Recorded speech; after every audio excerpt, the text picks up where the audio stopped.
Hello, good morning. Today we're going to be discussing the debate between Nathan Cofnas and Kevin McDonald.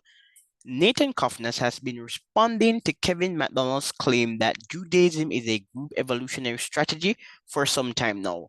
But his latest article delivered some punches, and I am imploring listeners to go and read it in its entirety to grasp the issue and develop an opinion for themselves.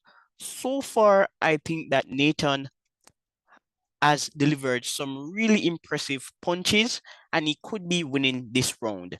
Originally, I was siding with the claims of Kevin MacDonald because they're logical. Jews have been living in Western civilization for centuries, yet the relationship between Jews and non Jews has been quite contentious, and many still perceive Jews to be strangers. Or furthermore, even when Jews are not religious, they still express a high level of Jewish identity. They're invested in Judaism. Nathan, however, has contended that Judaism is not a group evolutionary strategy. The broader issue is that Jews have a high level of intelligence and they are likely to be concentrated in urban areas. Therefore, as such, Jews will dominate intellectual movements on the left and on the right. I appreciate Nathan's latest salvo because he dealt critically with three major issues. One, the role or lack thereof of Jews in promoting immigration in the United States. Two, the influence of Jews in promoting liberalism for Western countries, but anti liberalism for Israel. And thirdly, he explored the personality differences between Asians and Jews. So Asians are highly intelligent, yet they are not overly represented in intellectual movements. I'm going to share a brief snippet of the article titled Still No Evidence for a Jewish Group Evolutionary Strategy.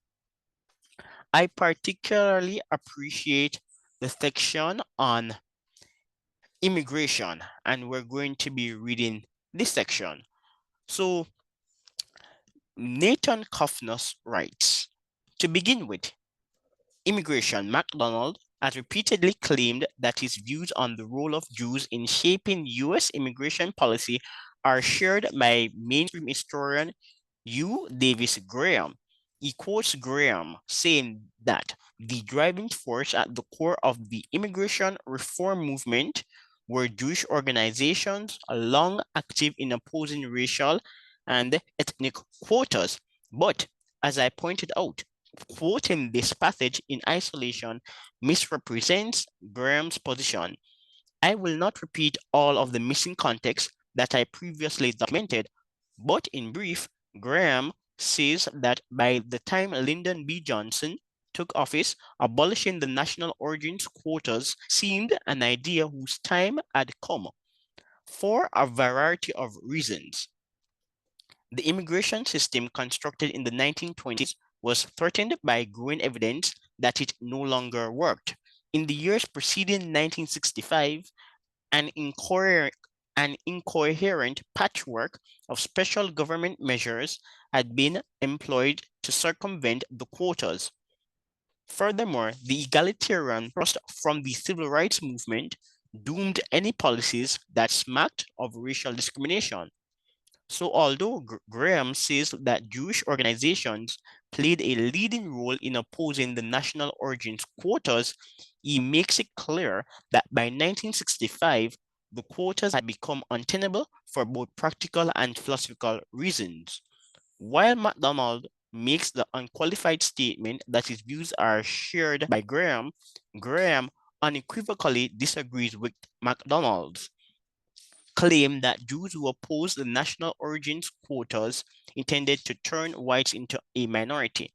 Graham writes, despite repeated pledges and by all evidence, despite sincere beliefs, by immigration reform leaders that the 1965 legislation would not significantly change the number or origin of immigrants. The 1965 law led to a tidal wave of immigration. In Graham's view, all evidence suggests that the immigration reform leaders did not anticipate the consequences of abolishing the quotas. Secondly, Nathan Cofnas argues that Kevin MacDonald discounted the primacy of non-Jewish intellectuals in promoting what he would call anti-Western positions or positions to undermine Western society, such as behaviorism. Many prominent non-Jews were implicated in behaviorism, and this is basically the position that an individual is more likely to be a product of the environment than genetics. So behaviorism is a form of blank slateism. And I think that Nathan Cofnas has done an excellent job at highlighting the influence of non-Jews in this movement, and McDonald should definitely respond. Another intriguing point marshaled by Cofnas is a response to McDonald that in Sweden, Jewish people promoted a left-wing worldview. Cofnas has responded by positing that in Sweden, the Bonnier family, the Amelia family, actually converted to Christianity. Therefore, this is not the best example. MacDonald originally contended that Jews are ethnocentric, and as evidence to indicate Jewish ethnocentrism, MacDonald and Edward Dutton, who also in a paper argue that Jews are ethnocentric, they have been discussing intermarriage.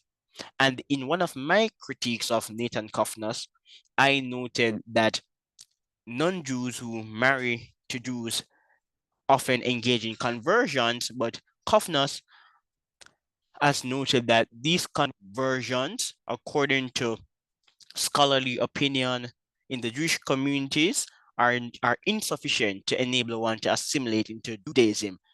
So originally, I have been endorsing the position that Jews are ethnocentric, and I have good reason for doing so. But Kofner's latest salvo has been undercutting some of these opinions, and the parties who are serious about the debate should pen a response. Definitely, I'll be doing some more research. My reason for stating Jewish ethnocentrism is what we said earlier. Jews have been in the West for centuries, but due to tensions with non-Jews, they are still primarily perceived as strangers, so they would have an incentive to be emotionally invested in the group. Even when Jews do not endorse Judaism, they're still emotionally invested in traditionally Jewish practices. I will not divulge all of the brilliant points penned by Kofnas in the article. I expect listeners who are serious about the debate to go and analyze these points on a detailed level and then share. Prior to doing this analysis, there was a previous analysis, but from early this morning, my computer has been giving somewhat of a problem. So maybe at a later date, I will do a fuller account of these arguments. But today, this is the best we can do for now. As I said, this is like my 10th example of the analysis. I've been doing analysis since morning, but the computer has been quite problematic. So I'm just going to encourage listeners to go and read the article for themselves, and I'm going to post it on the channel. So you're going to read a link. All right, bye.